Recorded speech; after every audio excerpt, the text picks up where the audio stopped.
Hey there, welcome back. This is Pod and Deliver, and Ruben, this week we are doing a film, or reviewing a film, I should say, titled Coach Carter. This film came out in 2005. It stars Samuel L. Jackson as Coach Ken Carter, Rob Brown as Kenyon Stone, Robert Richard as Damian Carter, Rick Gonzalez as Timo Cruz, Nanya Gebewanyo as Junior Battle, Antoine Tanner as Jaron Worm Willis, Channing Tatum as Jason Lyle, and Ashanti as Kyra. So, Ruben, this film, I thought I'd seen this before. And then when we're going to review it, I thought, oh, okay, this is good. I think I've seen this. But I hadn't. So as I was watching it, I didn't even realize this was a true story. And it is. And so it takes this coach who is a merchant in the city, I think somewhere in Los Angeles. I think the title, I think this name of the school is Richmond High School, right?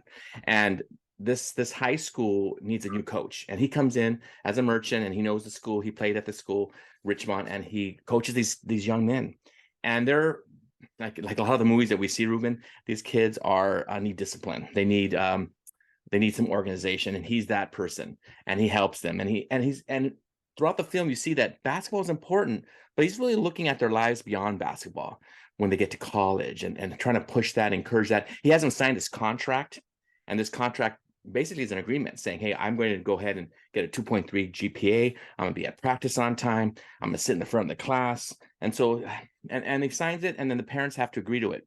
And in the film, you see that this contract is kind of like, yeah. But eventually it becomes an issue. And in the film, you see that these kids find a way to not do their homework.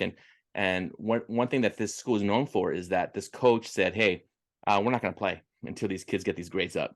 And they closed down the school, the gym. And so you see that relationship with the kids and the coach going through this and dealing with his word means something. And then I think they figure out that, well, I don't want to spoil it because I know I'm really good at spoiling things, Ruben.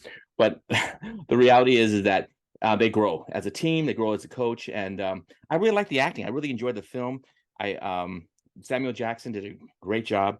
I think this might be one of Channing Tatum's first films, and I think he defined. You know what I like most about the film? Not most, Ruben, but what I liked about the film was that when they did the basketball scenes, they did a lot of long shots. So these kids really knew how to play ball. And sometimes you see these basketball movies, and you're not really sure if they're really playing. These young men know how to play. And so there's other social issues regarding boyfriends and girlfriends dealing with that and having children out of wedlock. But Ruben, overall, I like the film. How did you feel? Good.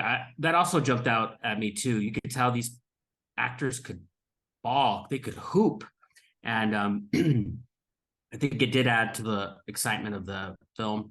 And I also recommend it. I would almost highly recommend it.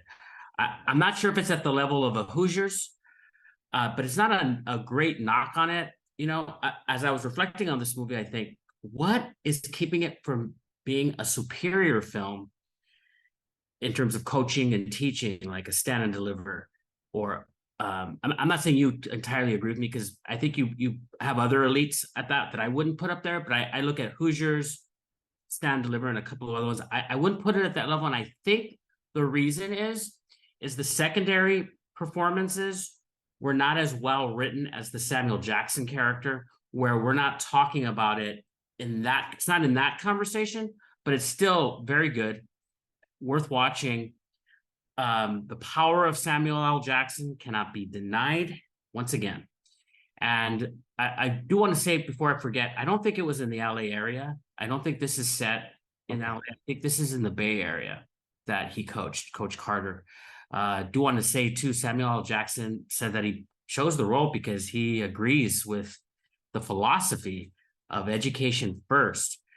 This notion that you don't have high expectations of your student athletes is bogus. I would use a stronger term, but this is Pod and Deliver. We don't talk that way here. I just want to talk a moment about the strategies that were very nice, very good. It's subtle, but it's there. I want to point something out. Early on in the film, he tells his student athletes, as he's coaching them, first day, he calls them sir, and he requires them to call him sir. and he mentions, "Sir is a term of respect.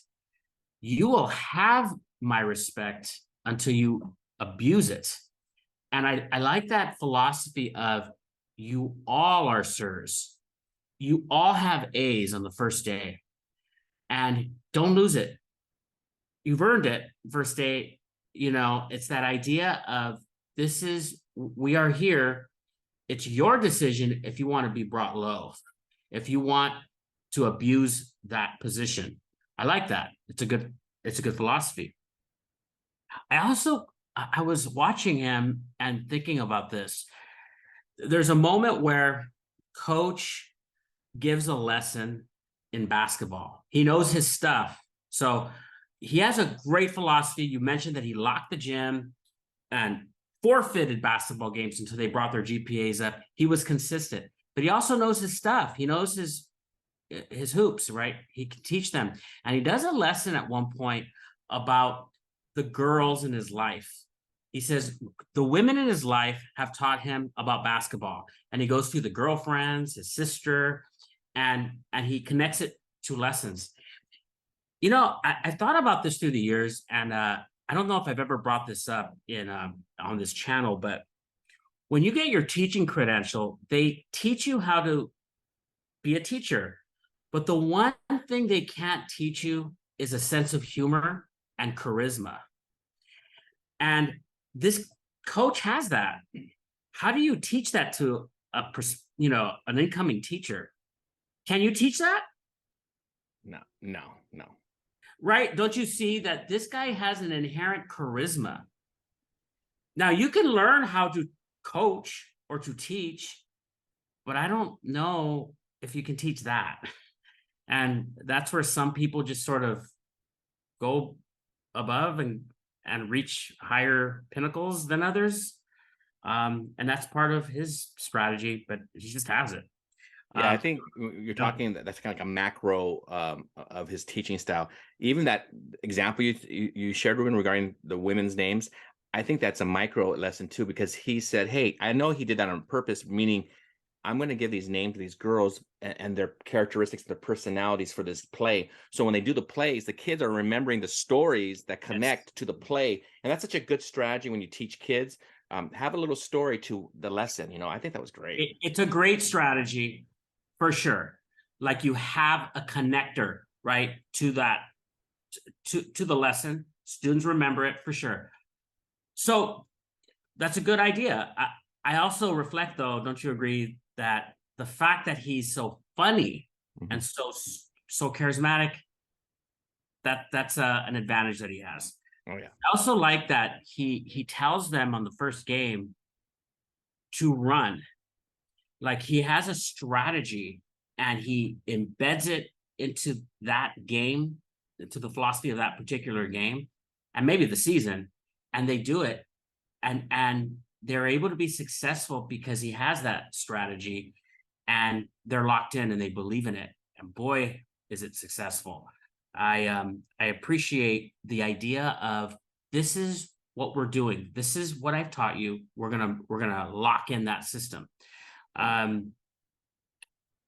do want to mention the last thing. Do you remember I have to say, brilliant. In terms of his bringing students back on who have walked off, including this particular, is it Martinez? Cruz. And he has to do a series of suicides and push-ups because he swung at the coach. Humbly, the coach brought him back if he faced the consequence, and he couldn't do it physically. He wasn't able to. He was willing to do it, but the other student athletes, players made up for his lack, and supported him and says, "We will do the push-ups he didn't do and the suicides he didn't do." Yeah. You know what? That was pretty powerful. That was incredible. That was one of the best scenes, I think, of the film. It really was. It really showed a unity in this team. And even this old guy was a little bit by that. It- And that same character, you say Martinez? Cruz. Cruz. I don't know why I'm thinking Martinez. Cruz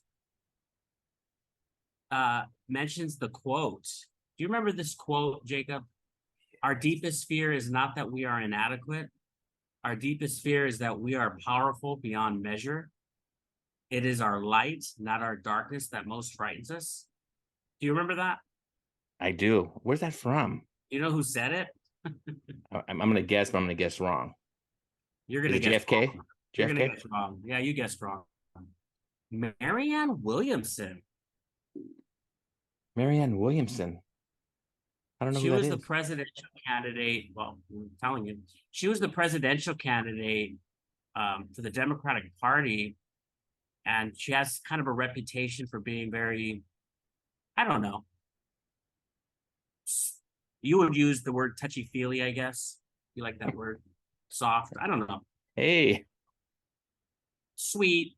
okay. I don't know how to describe her, but look her gotcha. up. I thought it was interesting that she that was from her. It does sound like a quote from some statesperson. Yeah, that I thought it was like JFK or somebody. Yeah. I thought it was going to be somebody from I don't know, Yeah. Booker T. Washington. I don't know. I don't know what else. Can I share one last thing before we go, Ruben? I just appreciated so much like you did, and I think sometimes we watch these films, and we brought this up before, especially with Stand and Deliver. This film, this coach didn't have all the success the first year. It took a couple of years. So this is like 2 years into his coaching, and so I think we as teachers and coaches, we sometimes watch these films and go, "Oh man, that guy did it right away," and he didn't. And I think he would be the first one to say, but he did have those qualities as a person. He did have those skills, and he did have that patience, and even the way he talked to the parents and got them involved. And when I say involved, I mean talking to them and communicating with them. I think that's so important. Even as teachers, I think that's, even for myself, I learn and go, wow, you know what? Get them involved, get them knowing what you're doing, what your program is. Go over your syllabus. So this is all good. But Ruben, yeah, I agree with you. This is a good one. Anything else before we go? Well, I would just say that watch it. That's it. All right, watch it. We'll see you later on Pod and Deliver. Don't forget to subscribe. Bye now.